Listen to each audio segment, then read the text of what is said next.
kamu mau berbahagia yang benar, itu bukan oleh karena apa yang kamu kerjakan, tapi oleh karena apa yang Tuhan kerjakan. Kalau kita mau finish well, selalu fokus what is next. Menolong orang lain tidak sekedar satu event, tetapi satu journey. Memuridkan itu satu journey. Melayani itu satu journey. Yesus mengajari yang pertama, yang penting di atas semuanya, doa itu relationship. Ya, bagaimana hubungan dengan Tuhan?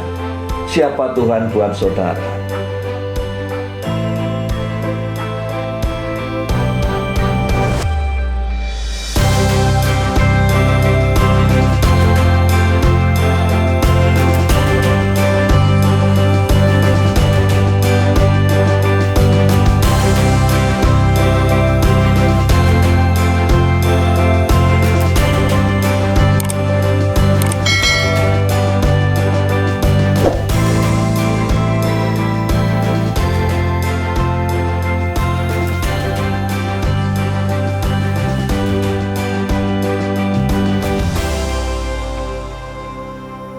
Saya beri judul dalam kepemimpinan, fokus akan menolong saudara untuk mencapai garis akhir dengan baik.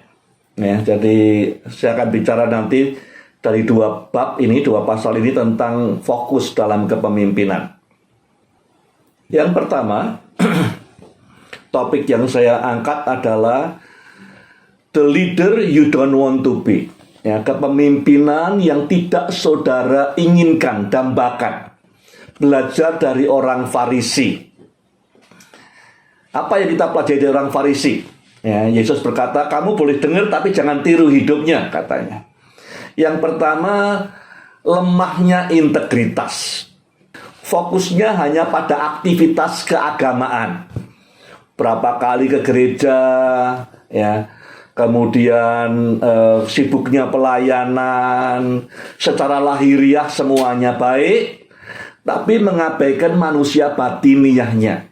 Masih ada bencinya, masih ada dendamnya, masih ada iri hatinya, ya, masih banyak hal-hal yang busuk di dalam, ya, tidak dikeluarkan. Yang luarnya bersih semua. Itu yang dimaksud Tuhan tadi.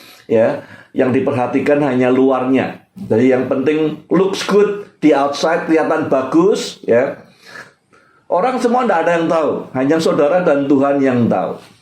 Pada saat saudara sendirian, saudara tahu bahwa ada yang tidak beres di dalam. Nah, itu satu hal. Integritas, itu masalah integritas karena yang di dalam dengan yang di luar tidak sinkron. Di luarnya bersih, ya, tapi di dalamnya banyak kotorannya.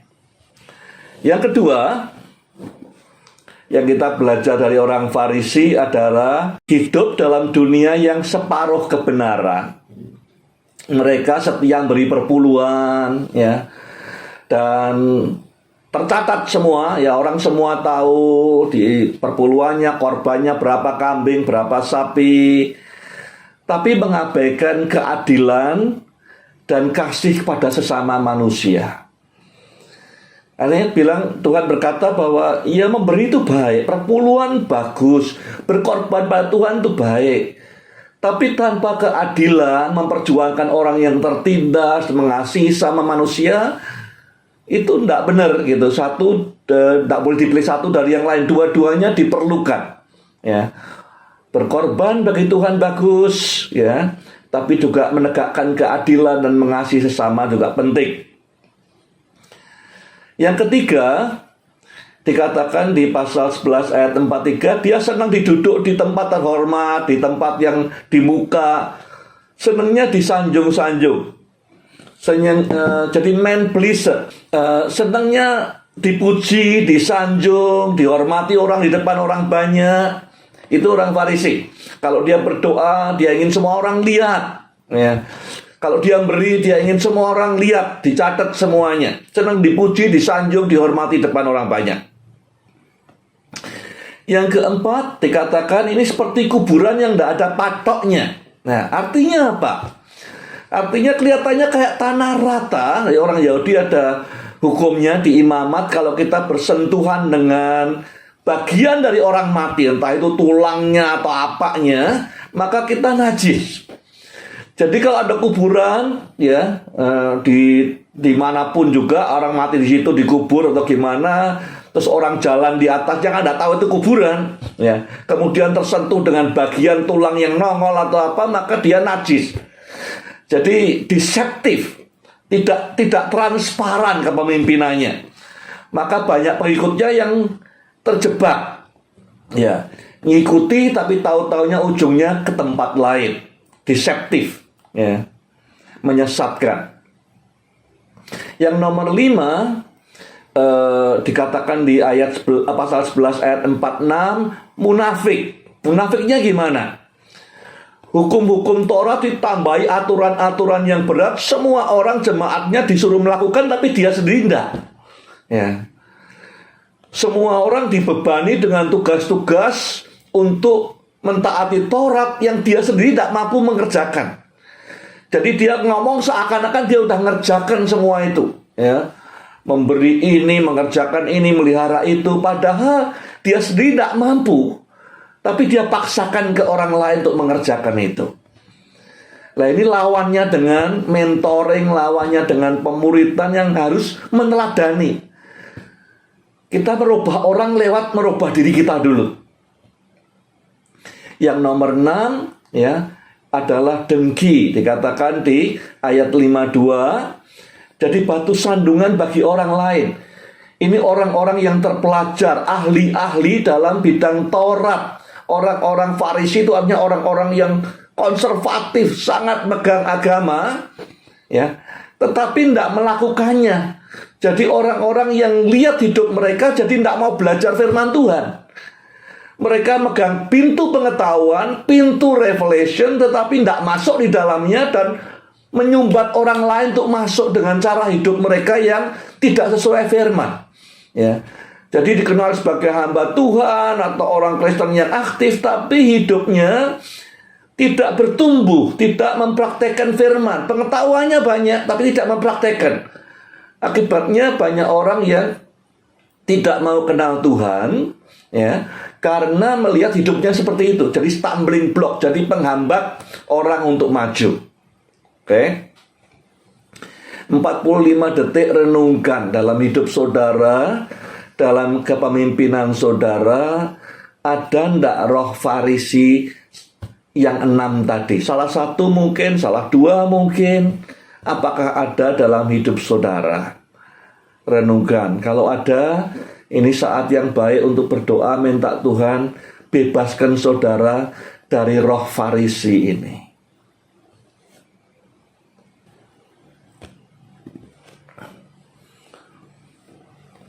Topik berikutnya yang saya mau bahas adalah tentang magang. Yesus ini luar biasa, ya. Dalam didik murid-muridnya, Injil Lukas ini satu-satu yang menjelaskan bahwa di samping yang 12 ada yang 70. Ya, lapis berikutnya disiapkan. Lukas tidak mengalami zaman hidupnya Tuhan Yesus, dekat dengan Yesus dia mungkin tidak kenal, tapi dia mengalami bagaimana yang 70 orang ini dipakai Tuhan. Ya, luar biasa di zamannya Lukas. Jadi dia menelusuri kembali siapa orang-orang ini. Ternyata mereka adalah murid lapis kedua, ya. 70 orang dikumpulkan Yesus, ya, setelah belajar bersama-sama kemudian dimagangkan. Dalam bahasa Inggrisnya internship. Jadi pasal 10 ayat 1 sampai 20.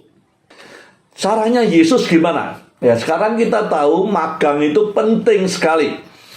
Di Amerika, sebuah penelitian dikatakan anak-anak SMA, lulusan SMA yang magang, betul-betul magang, bukan cuma sekedar asal lulus, ya, dibanding yang tidak pernah magang, penerimaannya di perguruan tinggi itu bisa 2 kali lipat. Ya, mereka yang pernah magang. Nah, ini gagasan Tuhan Yesus ini luar biasa. Ya, dulu mungkin belum ada istilah internship, tapi Yesus memperkenalkan proses untuk menolong orang bisa lebih berhasil di tempat kerja, di tempat pelayanan. Yang pertama, dia mulai dengan menginspirasi mereka. Dia menjelaskan bahwa misi yang mereka kerjakan sangat penting dan urgen. Penting karena apa? Karena pengerjanya sedikit, tuayannya banyak. Kalian penting sekali untuk segera pergi. Jangan kasih salam di jalan. Segera selesaikan tugas. Karena sudah siap nih tuayannya. Ya. Kalau terlambat bisa busuk tuayannya. Harus segera pergi. Pengerjanya kurang. Jadi diinspirasi dulu. Ya, kalau kita mau magang ke orang, diberi inspirasi.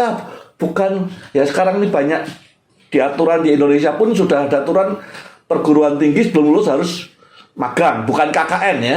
Magang itu artinya ya tugas praktek gitu. Tapi seringkali cuman dangkal, asal sekedar lulus bulan di perusahaan, sudah tangan-tangan, dianggap bisa lulus.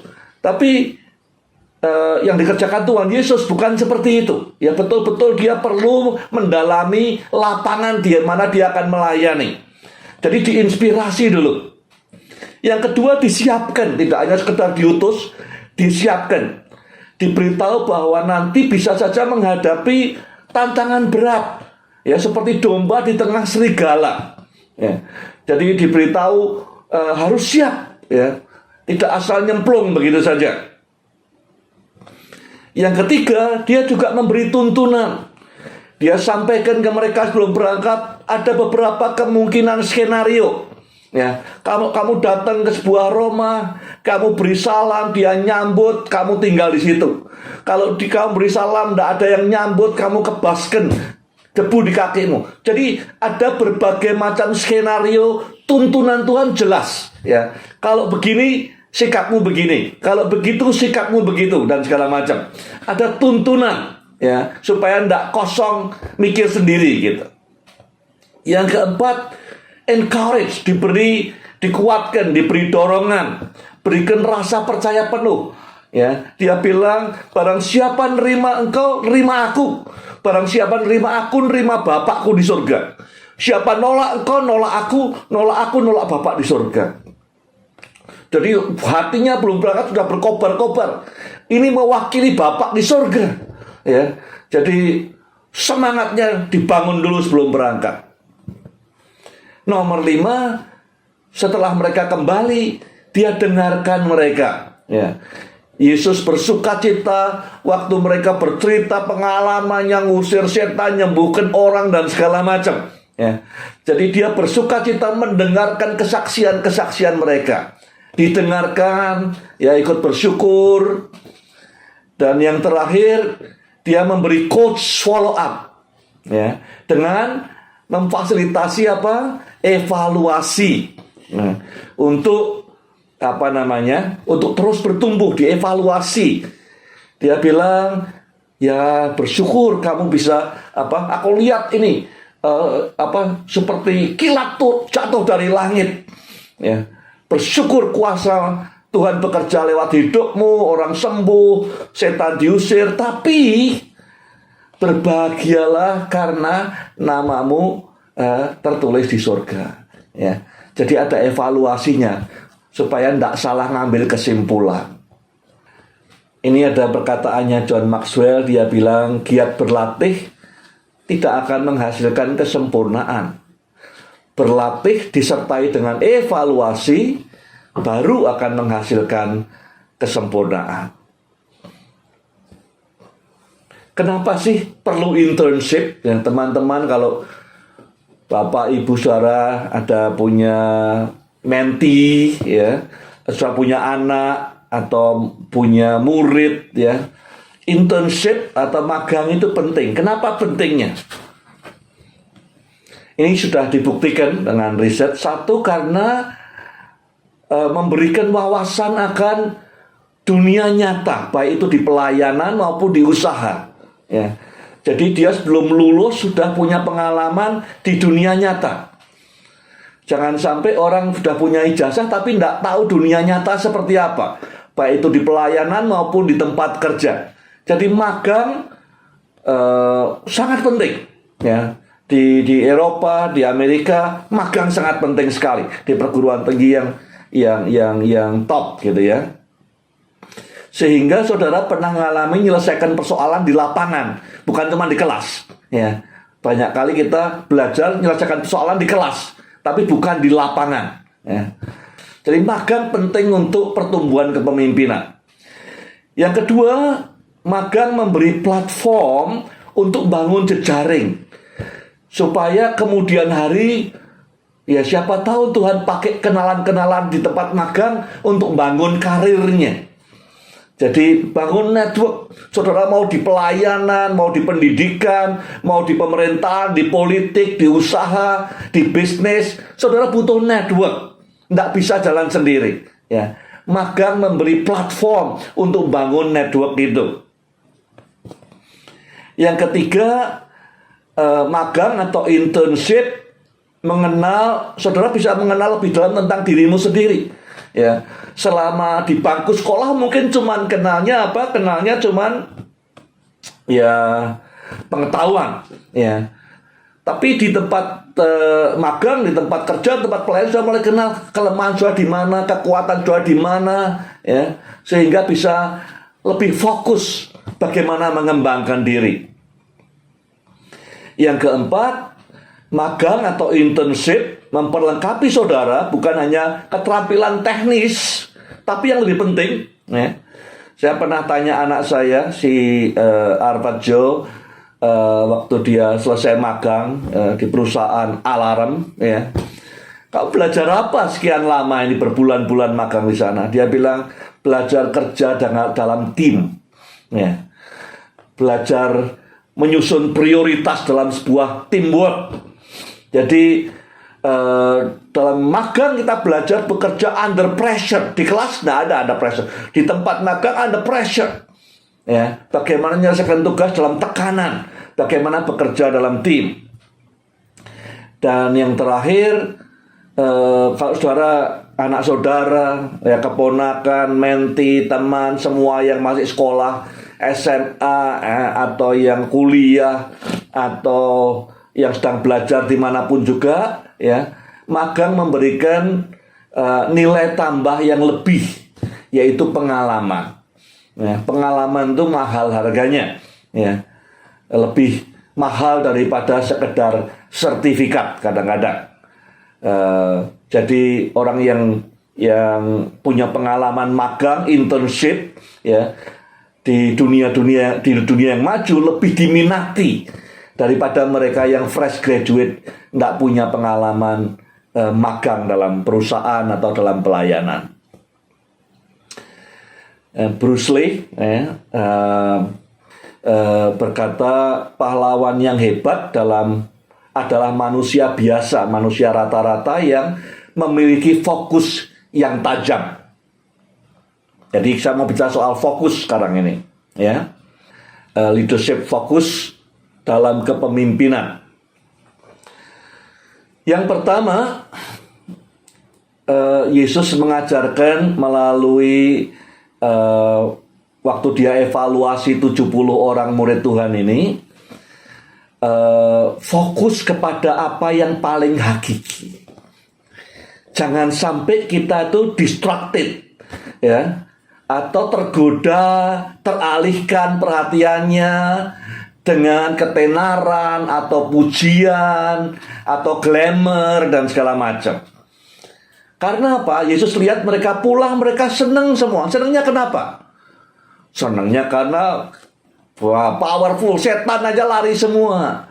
Wah, orang sakit didoakan sembuh, orang muji-muji, hebat ini, sakti nih hamba Tuhan satu ini, ya. Sembuh orang sakit dan setan pergi dan segala macam. Rasanya wah, sungguh penyertaan Tuhan luar biasa, mujizatnya terjadi luar biasa. Mereka senang. Tuhan ingatkan, kalau kamu mau berbahagia yang benar, itu bukan oleh karena apa yang kamu kerjakan, tapi oleh karena apa yang Tuhan kerjakan.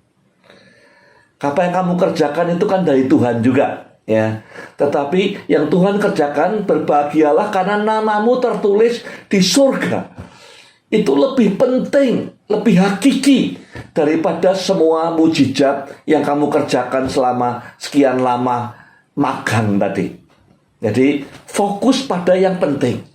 Kita sebagai manusia seringkali distracted. Ya, perhatiannya ke sana kemari.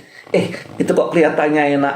Sana kok kelihatannya menarik. Wah, di sana kelihatannya banyak airnya, seger. Sana banyak emasnya. Sana banyak pemandangannya bagus. Macam-macam. Tapi Tuhan katakan, kalau mau finish well, fokus pada yang core, pada yang hakiki. Dan Tuhan bilang, fokus bukan pada mujizat, pada segala macam, tapi fokus kepada karena namamu tercatat di surga. Itu pilihan Tuhan. Kasih Tuhan yang unconditional. Fokus nomor 2, fokus pada kebutuhan orang yang menderita. Bukan pada jabatan. Cerita tentang orang Samaria yang baik. Ya. Jadi fokusnya bukan imam. Wah, imam itu sudah jabatannya tinggi, kelihatan rohani, dan kaya. Belum minggu lalu saya diajak teman saya jalan-jalan di kota tua Yerusalem. Ya, dia dibesarkan sejak kecil sampai SMP, dia sekolahnya di kota tua Yerusalem. Dia penduduk di situ. Sekarang pendeta. Ya, diajak jalan-jalan, terus kita sampai ke pelataran orang-orang Yahudi di daerah kuarternya Yahudi di pelataran itu. Dia cerita, para arkeologi menemukan di sini dulu tempatnya villa-villa mewah. Ya, kalau zaman sekarang mungkin di rumahnya ada jacuzzinya segala macam ditemukan. Jadi di Yahudi itu waktu itu zaman Yesus ada orang-orang kelas atas. Nah, itulah imam-imam, orang Farisi yang makanya waktu orang-orang jualan di bait Allah, di obrak-abrik Tuhan Yesus, yang marah mereka karena bisnisnya terganggu. Jadi ada orang Yahudi yang di bawah sini yang penderita, sulit hidupnya, tapi ada yang korup juga, ya. Imam-imam, orang Lewi, tidak semuanya tentu, tapi ada yang seperti itu. Makanya Tuhan bilang, di hatimu ada keserakahan, kejahatan, ya. Nah, pada cerita orang Samaria ini, fokusnya, dia berkata, fokus harus kepada kebutuhan orang. Ya. Orang imam mungkin lewat bilang, aku kalau belum tahu siapa orang ini yang celaka ini, ya. Bisa jadi dia orang jahat, bisa jadi resikonya apa? Dia mulai nimbang resiko buat jabatannya, resiko buat nama baiknya, resiko buat macam-macam. Orang Lewi juga begitu. Tapi orang Samaria tidak mikirkan itu, dia mikir belas kasihan dulu. Ini orang butuh ditolong. Jadi fokus kita seringkali kalau kita lihat satu persoalan di tengah, kita mikirnya fokusnya, nanti dampaknya buat saya apa? Nama baik saya gimana? Bisnis saya gimana? Dan segala macam. Tapi kita melupakan belas kasihan. Ada orang butuh, ya, tidak jadi fokus kita. Ada orang mau mati, kita biarkan karena kita mikirnya ke dalam. Jadi fokus yang nomor 2 yang penting, ya, fokusnya harus keluar, bukan ke dalam. Keluar melihat orang yang butuh, yang menderita. Ya. Yang ketiga, cerita soal Marta dan Maria. Ini soal apa sih sesungguhnya? Soal prioritas. Apakah masak-masak untuk tamu tidak penting? Ya bagus, ya, penting tamunya disuguhi yang enak juga penting. Tetapi pelajaran di sini adalah soal prioritas. Lebih prioritas adalah mencari hadirat Tuhan dan mendengarkan firman Tuhan. Firman Tuhan itu satu-satunya benda di bumi yang bisa merubah hidup kita. Ya, jadi hadirat Tuhan itu tidak bisa dinilai dengan uang berapapun juga. Prioritas pada hadirat Tuhan, prioritas pada firman Tuhan. Yang lain-lain penting, tapi mana yang lebih penting? Kepemimpinan tanpa prioritas itu tidak ada kepemimpinan. Pemimpin selalu tidak hanya menunjukkan arah, tetapi menolong orang dipimpin untuk menyusun prioritas supaya sampai ke sana dengan selamat. Fokus pada apa yang lebih penting, itu prioritas namanya. Yang nomor 4, fokus pada doa. Doa yang tidak berkesudahan. Pasal 11 daripada Lukas ini adalah pasal doa. Dimulai dengan Yesus berdoa. Selesai berdoa, muridnya tak bilang, ajari kami berdoa. Sebelumnya itu tentang Maria yang duduk di kaki Yesus. Jadi urutannya semua cerita tentang doa. Dan doa yang tidak menyerah. Doa yang persisten, yang tidak berkesudahan, yang tidak anggot-anggotan. Ada orang doa, seminggu tidak dijawab, lupa ganti doa lain. Atau 2 bulan doa, Tuhan belum jawab, sudah lupa, 3 tahun lagi ingat lagi, doa lagi 2 hari. Itu yang Tuhan address di sini. Doa yang tidak berkesudahan, resilient. Nomor 5, fokus pada disiplin untuk follow up. Cerita tentang kalau setan diusir, ninggalkan orang, sudah bersih, tidak ada setannya, tapi tidak ada follow up-nya. Tidak ditolong bertumbuh, tidak ditolong melayani, tidak jadi kuat, tidak belajar firman, tidak mempraktekkan firman, tidak memuridkan orang. Maka Alkitab bilang setannya akan kembali lagi lebih jahat lagi. Jadi fokus kepada follow up. Kalau kita mau finish well, selalu fokus what is next, what is next, what is next. Menolong orang lain tidak sekedar satu event, tetapi satu journey. Memuridkan itu satu journey, melayani itu satu journey. Jadi ada disiplin kepada following up. Tidak cukup hanya keselamatan saja. Apa yang membuat saudara sangat berbahagia hari-hari terakhir ini? Apakah mujizat yang saudara kerjakan atas nama Tuhan atau saudara terima? Apakah keberhasilan pekerjaan atau berkat atau pelayanan saudara, atau karena nama saudara tertulis di surga? Kapan terakhir kali saudara sungguh berbahagia dan bersyukur karena nama saudara tercatat di surga? Ini refleksi, artinya melihat ke dalam sendiri. Terakhir kali saya sangat bahagia karena apa ya? Karena terima berkat, karena mujizat, karena pelayanan dipakai Tuhan, bisnis berhasil, untung banyak. Atau saya sangat bahagia karena keselamatan, nama saya tercatat di surga, dipilih Tuhan. Jujur, kapan terakhir kali saudara begitu bersuka cita karena namamu tercatat di surga?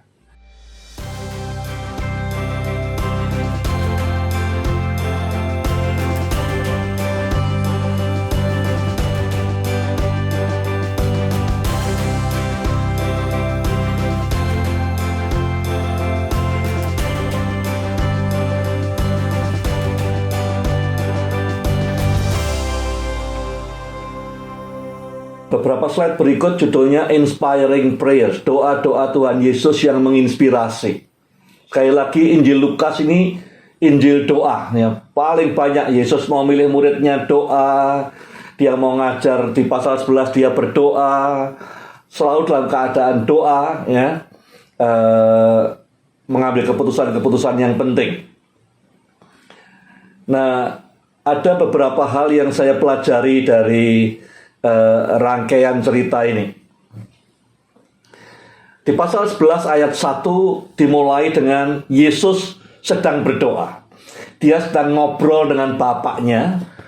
Murid-muridnya ngelihat, di sekitarnya ada murid-muridnya. Dikatakan setelah Yesus selesai berdoa, muridnya datang. Selama sekian lama dia lihat Yesus berdoa.